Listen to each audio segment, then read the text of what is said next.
Hey now! Hi everybody, Gribbin here. Now I've sunk about 30 hours into this game so far, testing every aspect, and it's time to break it down. So let's get into the full review as I played it on the PS4. But before we do, are you a fan of Friday the 13th? Then Outrageous Shop is definitely worth a look. They sell Jason masks that look absolutely authentic to the ones worn in the movies that you love. They even do custom ones like this Gribbin pumpkin mask here in an awesome looking display case. Keep an eye out monthly for new custom creations. Type in Gribbin1020 at checkout to get 10% off your first order. That's outrageous-shop.com. So first, let's talk about what Evil Dead the game is. I hear a lot of people comparing it to Friday and Dead by Daylight, and they're not wrong, but I think this game compares more to Resident Evil Resistance. If you haven't played Resident Evil Resistance, you're not missing much. It's a 4v1 survivor versus mastermind where the killer doesn't attack you directly. The mastermind summons monsters, uses camera guns, or summons a tyrant to come and deal with you. Evil Dead the game is very similar to this, except they do it way better. You can play with players against a player, play with AIs against an AI, or play private matches with your friends. You can play side missions that drop you into a small side story that give you unlockables as rewards like different characters or skins. These missions are single player and can be a little tough, but definitely a fun challenge.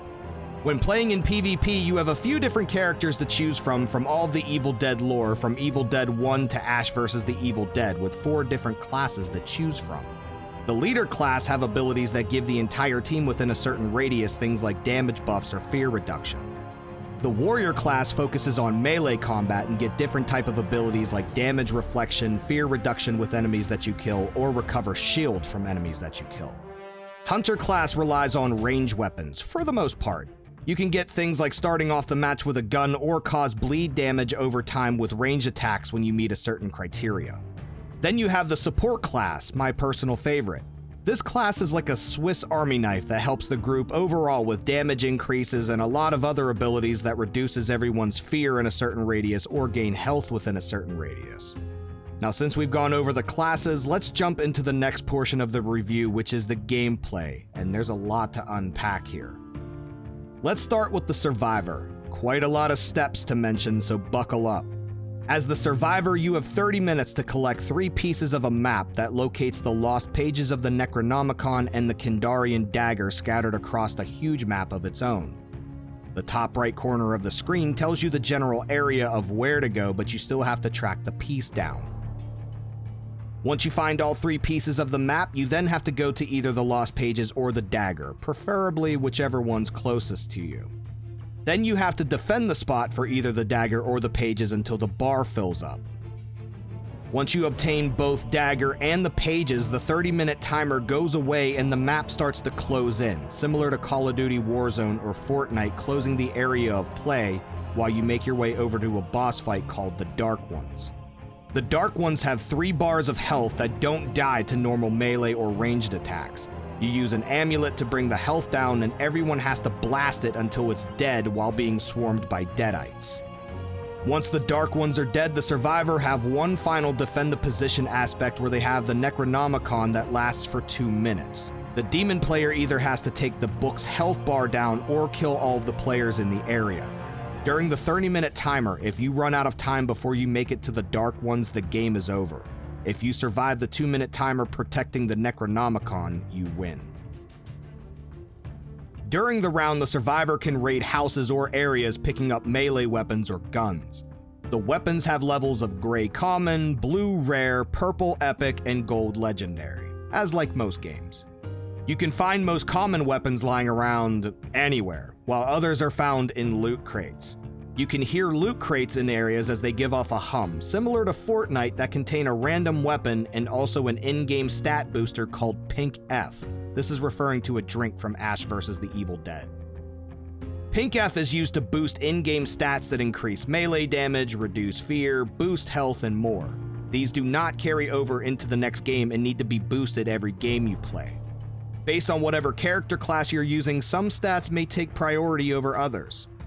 And these can be picked up by everybody in the group, so no anxiety of trying to grab it thinking that no other player is going to share it with you. Side note, be a team player. If you see a chest and pink F is all over the floor, give it a mark. This game requires a lot of teamwork. When using melee weapons, you can use a variation of light and heavy attacks. When you stagger an enemy, a white indicator will appear that lets you do an attack that causes heavy damage. When a red skull appears, your character can do an execution, completely destroying the Deadite. Depending on what weapon you're using depends on the amount of attacks needed to achieve this red skull. And these executions are awesome, and there are multiple between weapons. Ranged attacks don't have these executions, but depending on the rarity depicts on how much damage you have to do to completely destroy the Deadite using body shots and headshots. The ranged weapons have a variety of different ammo. Let's say you pick up a boomstick. You automatically will pick up any ammo for the specific weapon that you have equipped. However, if you find a purple crossbow later on, you'll find out that the ammos don't match and you may have to pick them up all over again. You can pick up any ammo that you see, but at times this can feel a little greedy, especially if you're not in communications with the people in your party. I tend to only pick up secondary ammo when nobody else is around me. However, if you are in communication with the people in your party, you can drop whatever ammo you're not using so they can pick it up. Another aspect of the game that you have to worry about is the fear meter. When you're near a group of people, the fear meter will fill extremely slowly. But if you go lone wolf, the fear meter will fill extremely quickly and leaves you vulnerable to be possessed by the demon player. When you're possessed by the demon player, they will play as you and start attacking your teammates with the weapons that you have equipped. This will waste your ammo, by the way. Your team then has to beat you senseless to exorcise the demon player. When possessed by the demon player, you don't actually take damage from the people that are beating you up. On the flip side, depending on how long you're possessed for, if the demon player leaves the host before your teammates can exorcise him, it can deal a significant amount of damage, so stay near your teammates at all times. You can lower your fear by lighting fires scattered across the map using matchsticks that you pick up, or if you're lucky, the character that you have has ways of being able to reduce the fear. Once your health reaches 0, you will be in a down state for a short amount of time. Your teammates can pick you back up during this time if they have a free moment. However, if they can't, you will be in a state of what I refer to as limbo. When in this limbo state, your teammates can grab your soul and take it to a resurrection table and bring you back to life. This only works whenever you're not in the final stage of protecting the Necronomicon. If you're not resurrected before defending the book stage begins, down before the book phase begins and not picked up, or down during the book phase, you will remain dead. I know that sounds like a lot to take in, and it seems a little overwhelming to listen to, but once you understand the mechanics, playing as the survivor is extremely fun. As the Deadite, of course, you have to stop all of this from happening, and it's a lot less steps than what it takes to be a survivor. You constantly stay in a first-person mode, similar to how the demon moves through the forest in Evil Dead 1 and 2. It reminds me a lot of Jason's shift mode from Friday the 13th. You pick up red orbs scattered all across the map, and this is how you activate your abilities. Abilities that you can use these for are setting traps for survivors, like jump scares, fear-inducing traps, or one that summons demons. One of the traps that's a personal favorite of mine is trapping the loot crates. When a survivor opens up a trapped loot crate, they either get feared by Ash's possessed hand or mini Ashes that attack them.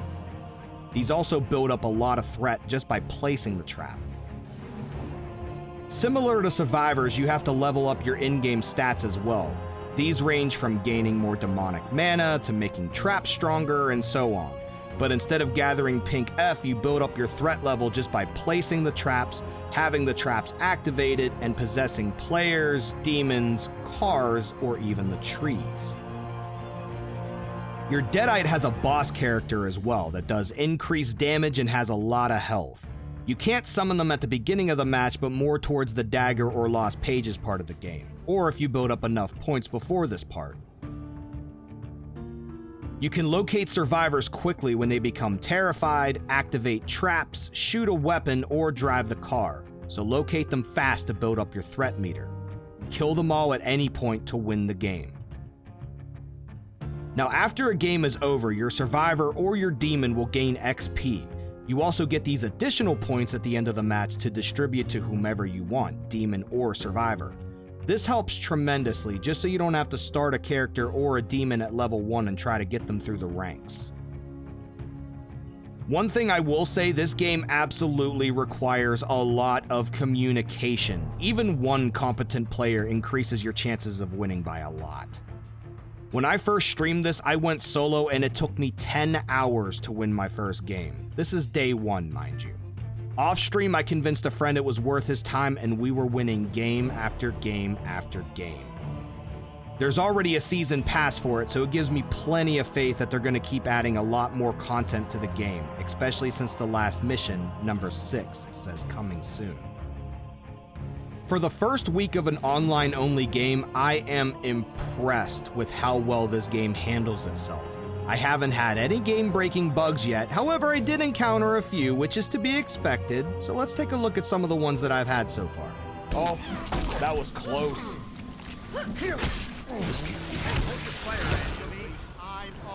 What the hell is happening?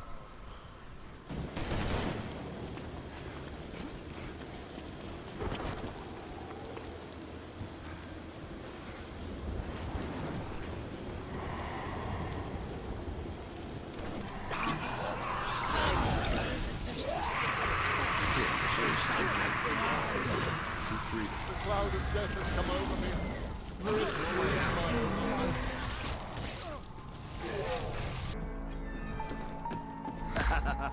There's no stopping me now.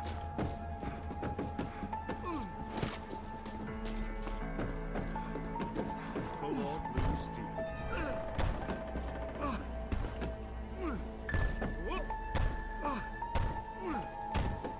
I'm beating evil with less.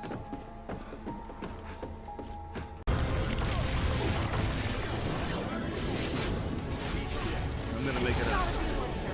We can't let this happen.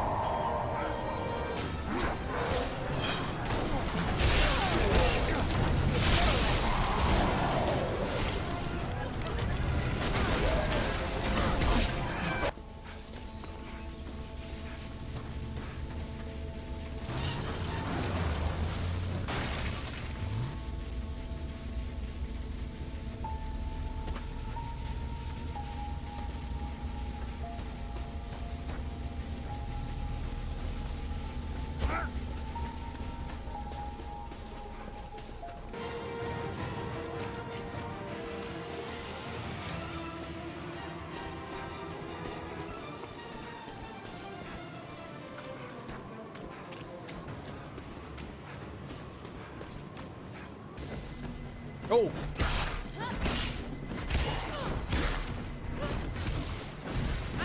Oh, that was weird. Whoa! I killed him on the inside and ended up on the outside.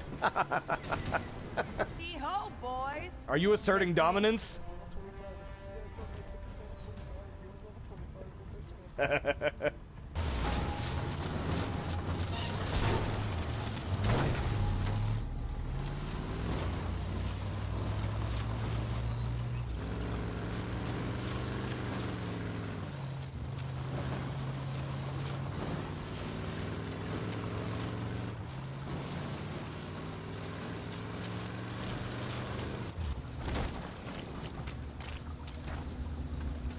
By the way, if you haven't noticed, the car is a little jank.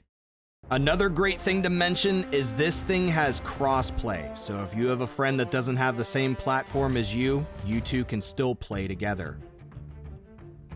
So with everything that I've mentioned so far, we ask ourselves once again, is it worth it to you to buy this? This is an overwhelming yes. I wanted to push this reviews out days ago, but honestly, I couldn't put the damn thing down. I have been waiting for a successor since Friday the 13th the game took a nosedive because of the lawsuit, and honestly, this feels like it's it. This game feels extremely balanced. As of right now, we'll see how it is after a few updates. Unlike Dead by Daylight, you can't get camped by a toxic killer that prevents you from doing anything else because their abilities are on a time limit. Also, if they run out of demon mana, they have to go searching for more to keep up the onslaught. But if you liked Friday the 13th the game, Dead by Daylight, Resident Evil Resistance, or just looking for a bloody good time to play with your friends, you cannot go wrong with this $40 title. Now, I hope you found this video helpful. If you did, be sure to like and subscribe. Also, join the community. I'll leave links in the description on how you can do that. I already have a playlist of Evil Dead stuff that I'm coming out with, and I'm going to be adding a lot to it, so stay tuned to that. But as always, until the next video, or the next stream, my friends, stay happy, stay healthy, stay safe. Bye-bye.